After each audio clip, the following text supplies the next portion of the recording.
Aujourd'hui, je vais te faire l'explication linéaire d'un extrait du Menteur de Corneille, de l'acte 3, scène 5, extrait dans lequel Clarisse met à défaut Dorante en se faisant passer par Lucrèce, donc à la fenêtre. Et je n'ai pas du tout respecté le temps imparti pour l'explication linéaire. Je vais clairement dépasser les 10 minutes, mais c'est pour te donner le maximum d'éléments pour que tu comprennes le texte en profondeur et pour que tu puisses aussi l'utiliser dans tes exemples dans la dissertation. Donc je vais commencer avec l'introduction. Alors peut-être en te donnant plutôt le début et la fin de l'extrait que je vais commenter, que je vais analyser. Donc ça va de « C'est tout ce que mérite un homme tel que vous », qui est le vers 984 dans mon édition, jusqu'au vers 1020 « Je me fais marier pour tout autre que vous ». C'est parti, on commence avec l'introduction. Donc le mensonge est un motif récurrent dans le théâtre et la comédie du XVIIe siècle.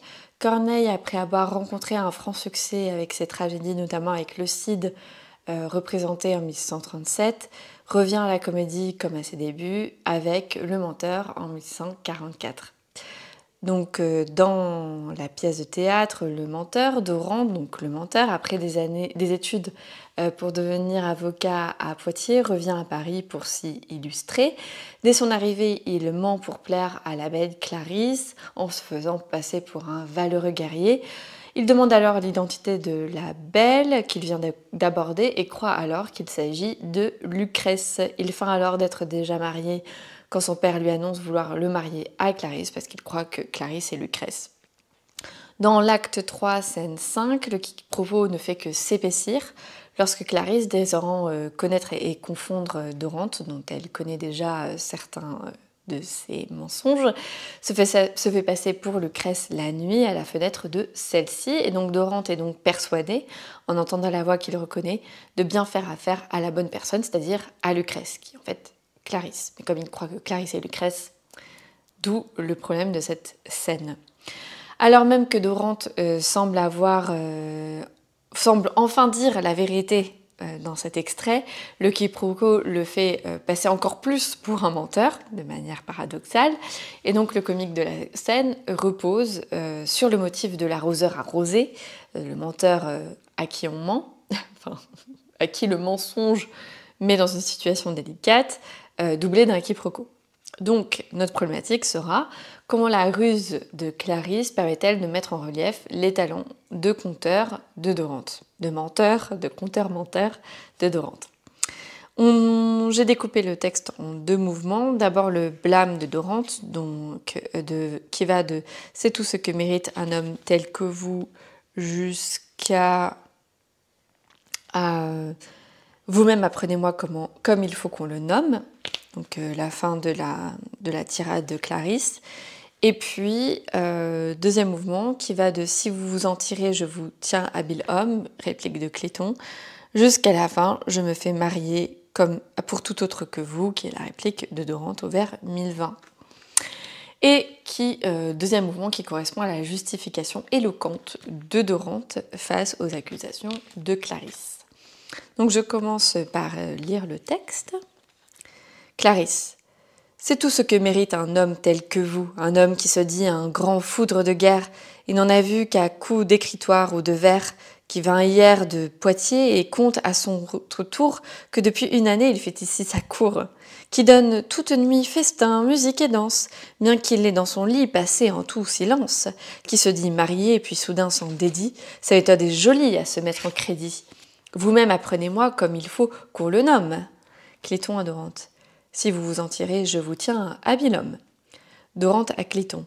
Ne t'épouvante point, tout vient en sa saison. À Clarisse. De ces inventions, chacune a sa raison. Sur toutes quelques jours, je vous rendrai contente. Mais à présent, je passe à la plus importante. J'ai donc faim cette hymen. Pourquoi désavouer ce qui vous forcera vous-même à me louer? Je l'ai faim et ma feinte à vos mépris m'expose. Mais si de ces détours vous êtes seul, étiez la cause. Clarisse. Moi? Dorante. Oui. Pardon, Dorante. Vous, écoutez-moi. Ne pouvant consentir, Cléton bat à Dorante. « De grâce, dites-moi si vous allez mentir. » Dorante bat à Cléton. « Ah, je t'arracherai cette langue importune. » À Clarisse. « Donc, comme à vous servir, j'attache ma fortune. L'amour que j'ai pour vous, ne pouvant consentir, qu'un père à d'autres lois voulut m'assujettir. » Clarisse à Lucrèce. « Il fait pièce nouvelle, écoutons. » Dorante. « Cette adresse a conservé mon âme à la belle Lucrèce, et par ce mariage, au besoin inventé, j'ai su rompre celui qu'on m'avait apprêté. Blâmez-moi de tomber en des fautes si lourdes, appelez-moi grand foudre et grand donneur de bourdes, mais louez-moi du moins d'aimer si puissamment, et joignez à ces noms celui de votre amant. Je fais par cet hymen bouc en route à tous autres. J'évite tout leur faire pour mourir dans les vôtres, et libre pour entrer en des liens si doux, je me fais marier pour tout autre que vous. Donc je passe à l'explication du premier mouvement. Donc on peut déjà remarquer le positionnement des personnages dans l'espace. Donc déjà, ça se passe sur la place royale, puisque la place royale en fait est entourée d'appartements particuliers autour d'une cour arboisée. Clarisse est à la fenêtre, en se faisant passer pour Lucrèce, et Dorante est en bas de la fenêtre. Donc cela montre une forme de position de force de Clarisse qui met en relief son rôle d'accusatrice et de juge devant un accusé. Cette dramatisation de l'accusation est rendue donc par l'espace scénique, une mise en scène qui est produite par Clarisse, qui joue ici le rôle de metteuse en scène, qui a demandé à Dorante, par l'intermédiaire d'une lettre, de venir à la fenêtre de Lucrèce. Et donc ici, on voit en fait un changement de rôle entre Dorante et Clarisse. Dorante devient le comédien de la pièce de Clarisse, la metteuse en scène, qui veut lui faire dire des choses, qui veut lui faire dire la vérité. Cependant, il y a un paradoxe puisque Clarisse use de la ruse et de l'artifice pour révéler la vérité, qui va lui échapper à cause du quiproquo en grande partie. Elle ne va pas réussir à faire advenir la vérité par son mensonge. Elle utilise une périphrase pour désigner Dorante au début de sa tirade, donc un homme tel que vous, un homme qui. Ici, donc, on entend bien le ton accusatoire par la mise à distance, notamment par le pronom indéfini en un, qui a une connotation ici péjorative, et aussi par la tournure emphatique, c'est tout ce que mérite un homme. Donc ici, elle insiste sur l'accusation, comme si Dorante était au centre finalement d'un procès. Tel que vous, ici, cette formule assez vague est d'autant plus accusatrice puisqu'elle désigne ici le mensonge, le fait que c'est un menteur, un manipulateur. Elle parle ensuite de Dorante à la troisième personne, notamment parce qu'elle dit un homme qui, alors qu'il est devant elle, donc il y a à nouveau une mise à distance, et elle va alors, une mise à distance donc accusatrice, et elle va déployer les différents chefs d'accusation par des propositions subordonnées relatives à un homme qui, que, etc. On a du coup un effet d'accumulation qui est accentué par l'anaphore des qui et des que, donc qui montre l'abondance des accusations et qui rend Dorante d'autant plus coupable, puisque on entend ici les nombreux mensonges qu'a proféré Dorante depuis le début de la pièce. Elle insiste du coup sur le caractère mensonger des paroles de Dorante, notamment par les verbes qu'elle emploie, qui sont se dire, compter, s'en dédire, se mettre à crédit. Et crédit ici est désigné comme la confiance. Et crédit ici permet aussi de parler en fait de la confiance et de la réputation qu'on doit à l'honnêteté. Elle expose le mensonge par la révélation de la vérité aussi, grâce à l'antithèse. Donc on a un jeu qui expose le mensonge de Dorante face à la réalité dans les phrases. Donc par exemple, qui donne toute fin, festin, musique et danse, bien qu'il est dans son lit passé en tout silence. Donc ici, on a la prolifération de la musique et puis qui est mis en antithèse avec le terme silence, notamment avec la rime, danse, silence. Donc Clarisse, ayant découvert l'identité de Dorante grâce à son père, rétablit ici la vérité point par point pour abattre Dorante, parce qu'elle connaît quand même plusieurs de ses mensonges grâce à Géronte, mais aussi grâce à Alcippe. Chaque proposition subordonnée rappelle un mensonge, puis donne donc la vérité. Donc on a étudiant, guerrier, donc foudre de guerre, qui revient en fait à son statut d'étudiant avec l'écritoire et de vers. On a le fait qu'il a prétendu passer 1 an à Paris alors qu'en fait il vient d'arriver à Paris. On a avec qui vint hier de Poitiers. L'idée donc du festin avec l'énumération festin, musique et danse qui est opposée au fait qu'il a passé la nuit en fait dans son lit, avec le terme lui, lit et silence. Le fait qu'il dit s'être marié, qu'il se dit marié puis s'en dédie, en fait qu'il prétend ici, juste avant de ne jamais s'être marié. Et donc le ton de Clarisse avec l'antithèse est clairement ironique et dans la confrontation. Elle se moque de la grandiloquence de Dorante qui cachait en réalité une réalité bien moins reluisante. On le voit notamment qu'elle se moque de cette grandiloquence avec l'hyperbole « un grand foudre de guerre ». Donc l'hyperbole ici est notée notamment par le terme « grand », pas adjectif « grand », à laquelle répond la négation restrictive moqueuse « n'en a vu que ».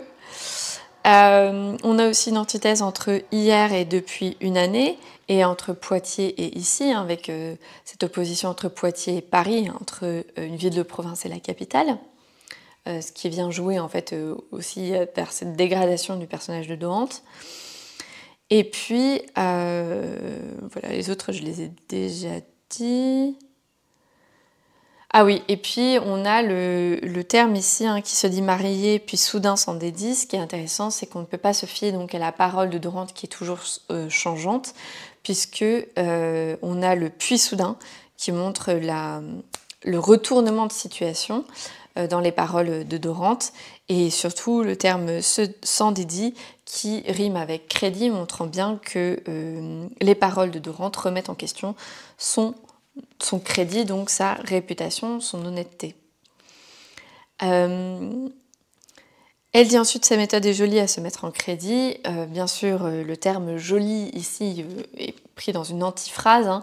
C'est une utilisation ironique du terme mélioratif pour insister donc sur l'accusation. La phrase de conclusion de la tirade de Clarisse, qui est vous-même apprenez-moi comme il faut qu'on le nomme. Il s'agit ici d'une provocation, donc elle apostrophe Dorante directement avec vous-même, et puis elle utilise l'impératif comme pour l'obliger ici à rendre des comptes avec le apprenez-moi. Ça me permet de passer au deuxième mouvement. Donc l'organisation de l'espace scénique oblige le spectateur à regarder en haut et en bas d'une réplique à l'autre. C'est au tour donc de Dorante, appelée par la fin de la réplique de Clarisse, de prendre sa défense face aux accusations de Clarisse, et donc cela crée une forme de tension dramatique puisqu'on se pose la question de comment est-ce qu'il va répondre à ces accusations, à cette révélation de ces mensonges. Va-t-il s'en sortir alors que Clarisse semble connaître une bonne partie de la vérité, et surtout alors qu'elle sait qu'il est un menteur? Cette tension dramatique est mise en relief par Clyton, qui a ce rôle de spectateur interne. Si vous vous en tirez, je vous tiens habile homme. Ici, il vient énoncer ce que le spectateur peut penser en son fort intérieur. L'espace scénique reproduit une sorte de théâtre dans le théâtre, avec deux acteurs qui se donnent la réplique, Dorante et Clarisse, et deux personnages spectateurs souffleurs qui sont Clyton et Lucrèce. Cela révèle le caractère fondamentalement théâtral et donc artificiel de la place royale, c'est-à-dire un endroit social où tout le monde fait semblant d'être quelqu'un d'autre, alors même que Clarisse cherche la vérité, donc il y a quelque chose ici d'assez paradoxal, et que Dorante s'en approche le plus depuis le début de la pièce, puisqu'il va finir par dire des vérités sur ses sentiments. Donc ce caractère factice qui est donné par la mise en scène théâtrale montre qu'il y a une impossibilité finalement pour les personnages de s'approcher vraiment de la vérité dans ce monde des apparences, et notamment par le quiproquo qui empêche Dorante de s'apercevoir qu'en fait il parle à la bonne personne, mais ce n'est pas la personne qu'il croit. Bref, voilà. Le rôle de Cliton est aussi remis en question avec cette phrase, hein. C'est à la fois un spectateur complice de Dorante, c'est-à-dire que le spectateur est lui aussi complice de Dorante, et donc désire que Dorante s'en sorte par le mensonge. Notamment, le terme habile montre l'admiration de Cliton pour Dorante, l'admiration du spectateur aussi pour Dorante.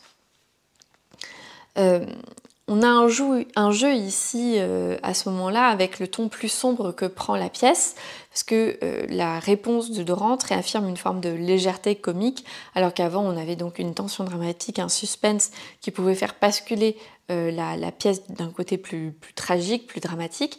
Et ici en fait on reprend un jeu comique avec la réponse de Dorante: ne t'épouvante pas, tout vient en sa saison.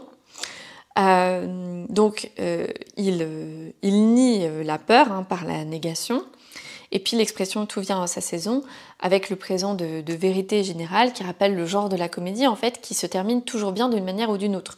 Donc tout vient en sa saison, c'est que t'inquiète pas, en fait on est dans une comédie donc ça va bien se passer en réalité. On assiste alors donc en réalité à l'habileté de Dorante pour se sortir de cette mauvaise passe et à la mise en place d'une nouvelle stratégie improvisée. Premièrement, donc, en quoi consiste cette stratégie? C'est que premièrement, il va avouer avoir menti. De ses inventions, chacune a sa raison. Donc il utilise le vocabulaire du mensonge, invention, ensuite feindre, feinte.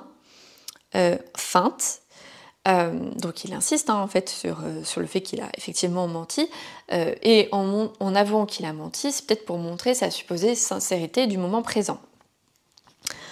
Il parle d'invention et non de mensonge, c'est pas anodin puisqu'il met en avant son caractère créatif, et donc il transforme le mensonge qui est condamnable en quelque chose d'admirable. L'invention en fait une qualité à son avantage. Il annonce aussi que ces mensonges sont motivés, et donc qu'ils sont potentiellement compréhensibles et pardonnables, et peut-être même qu'ils étaient nécessaires, notamment avec la rime interne de ces inventions, chacune a sa raison.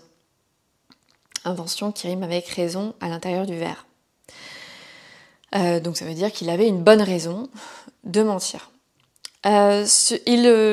De manière assez efficace, il remet à plus tard à l'exposition des mensonges évoqués par Clarisse.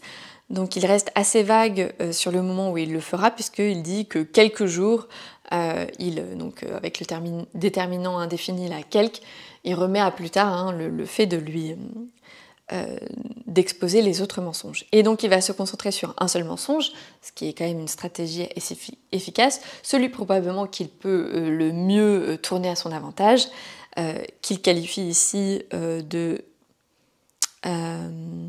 la plus importante, donc avec le superlatif la plus, il détourne l'attention de Clarisse du reste. Et donc il donne une hiérarchie un petit peu arbitraire à ces mensonges pour amoindrir les autres et justifier un seul, et donc justifier par un seul mensonge tout son comportement. Quel est le sujet qu'il va mettre en avant? Celui du mariage. Et évidemment, dans une scène de séduction, prendre le mensonge du mariage, c'est le plus efficace, puisqu'il va pouvoir revenir à une forme de badinage amoureux propre à manipuler cette jeune femme. La mise entre parenthèses, pourquoi désavouer ce qui vous forcera peut-être à me louer, vous-même à me louer, pardon, anticipe l'interprétation et la réaction de Clarisse face à ce qu'il va lui révéler, un petit peu comme s'il l'invitait à avoir cette réaction-là. Donc on retrouve ce Dorante, metteur en scène, qui pousse les autres personnages à agir selon ses intérêts. Puisqu'il utilise le verbe forcer, ce qui vous forcera à me louer. On a ici un verbe de manipulation. Et ici, il y a une forme d'antithèse un petit peu dans la formulation, puisqu'il y a forcer avec louer ici qui viennent un peu en contradiction. un peu comme si Clarisse allait être forcée de louer son mensonge. Il fait de Clarisse alors mais si de ces détours vous seuls étiez la cause, il fait ici de Clarisse la cause de son mensonge avec la question rhétorique, et donc il fait de Clarisse sa complice de ce mensonge. Et puis ici, le spectateur est face à un questionnement moral en fait. Est-ce qu'il y a autour du mensonge, est-ce qu'il y a de bonnes raisons de mentir? Est-ce que si la cause est l'amour d'une femme, est-ce qu'il a bien fait de mentir? On assiste alors à la réaction de Clarisse avec ce monosyllabique « moi » et ses points d'interrogation qui expriment ici la surprise évidemment. La stratégie de Dorante semble fonctionner car elle réussit déjà à l'émouvoir. Et ici il y a une forme d'ironie dramatique parce que c'est effectivement bien à cause de Clarisse qu'il a dû mentir et feindre son mariage, car son père voulait le marier à Clarisse alors que Dorante croit être amoureux de Lucrèce qui est en fait Clarisse. Et donc le spectateur peut savourer ici le quiproquo qui est à l'œuvre et qui continue à s'épaissir. On a l'impératif, vous écoutez-moi, donc dans la réplique de Dorante qui suit, qui est de l'ordre de l'ensorcellement, donc il veut la forcer donc à l'écouter pour pouvoir la manipuler, la séduire, et donc il y a une forme de pouvoir hypnotique ici du conteur. Et la Posiopèse, ne pouvant consentir, montre ici que les points de suspension qui montrent une interruption permettent un enchaînement intéressant avec l'intervention comique de Cliton qui supplie Dorante de lui dire s'il va mentir, montrant la crédulité toujours à l'œuvre de Cliton, et qui prévient en réalité le spectateur qu'il va peut-être assister à un mensonge. En tout cas, que c'est dans ce genre de moment que Dorante ment. Cela casse le rythme du conteur, ce qui explique du menteur, ce qui explique sa réaction très vive de colère. Il risque de perdre l'attention de son auditoire avec ses petites apartés. Donc cela justifie la colère de Dorante qui est exprimée par l'interjection « à », et aussi par la violence de la métaphore « je t'arracherai » et l'adjectif péjoratif « importune », ça veut dire « qui dérange ». Et ici, on assiste aussi à une forme de comique, avec un comique de mots qui est attendu entre le maître et le valet. Dorante reprend alors son discours à Clarisse en utilisant un vocabulaire galant, le langage donc de l'amour, le langage artificiel de l'amour, l'amour, j'attache ma fortune, m'assujettir, etc., qui est toujours associé au mensonge et à la manipulation, puisque le langage amoureux, c'est le langage où on cherche à séduire et donc à manipuler pour que l'autre nous aime. Ici, pourtant, ce qu'il dit est réel, puisqu'il pense parler à la femme qu'il aime, il pense parler à Lucrèce, il pense que Lucrèce est la femme qu'il aime, et donc ses paroles d'amour sont réelles quand il les profère. Il rappelle ici en fait les circonstances réelles du mensonge, donc ce qui s'est réellement produit pour échapper à un mariage. Il a prononcé ce mensonge pour échapper à un mariage qui l'aurait empêché, croyait-il, de se marier avec la femme qu'il aime. Mais bon, manque de peau, le quiproquo a fait qu'en fait, effectivement, cela l'a empêché de se marier avec la femme qu'il aimait vraiment. Ici, on insiste alors, Corneille, à travers Dorante, insiste sur l'ironie dramatique. Dorante rappelle qu'il a refusé un mariage avec Clarisse parce qu'il croit aimer Lucrèce, alors que c'est bien de Clarisse dont il est amoureux. Et donc le fait qu'il ait refusé ce mariage l'empêche de se marier avec la femme qu'il aime. La seule personne qui le sait ici, c'est le spectateur. Et donc ici, d'où l'idée d'ironie dramatique assez savoureuse. Seul le spectateur est capable de comprendre ici que le quiproquo continue à faire obstacle au personnage. Ici donc, Dorante donne une justification morale au mensonge avec le mot assujettir. Donc, Dorante est obligé de mentir pour mener sa propre vie, pour être libre, pour mener sa vie comme il l'entend dans un monde où le mariage est dicté par les parents. ce qui vient justifier en fait son mensonge, puisque c'est une manière de dépasser une autorité qui l'étouffe. On assiste alors à une réaction de méfiance de Clarisse. Il fait pièce nouvelle, écoutons. Il y a quelque chose de savoureux ici dans les répliques de Clarisse depuis le début, puisqu'elle parle avec beaucoup d'ironie. Elle s'amuse en fait du spectacle du mensonge, notamment comme on le voit avec écoutons.